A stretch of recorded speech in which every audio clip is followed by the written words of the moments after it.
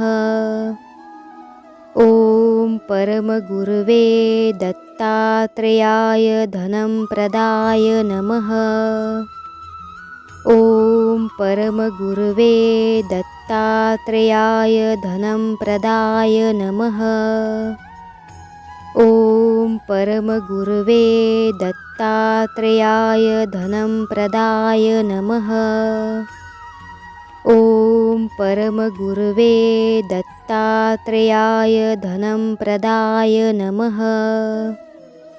ॐ परमगुरवे दत्तात्रेयाय धनं प्रदाय नमः। ॐ परमगुरवे दत्तात्रेयाय धनं प्रदाय नमः। ॐ परमगुरवे दत्तात्रेयाय धनं प्रदाय नमः। ॐ परमगुरवे दत्तात्रेयाय धनं प्रदाय नमः। ॐ परमगुरवे दत्तात्रेयाय धनं प्रदाय नमः। ॐ परमगुरवे दत्तात्रेयाय धनं प्रदाय नमः। ॐ परमगुरवे दत्तात्रेयाय धनं प्रदाय नमः। ॐ परमगुरवे दत्तात्रेयाय धनं प्रदाय नमः। ॐ परमगुरवे दत्तात्रेयाय धनं प्रदाय नमः। ॐ परमगुरवे दत्तात्रेयाय धनं प्रदाय नमः।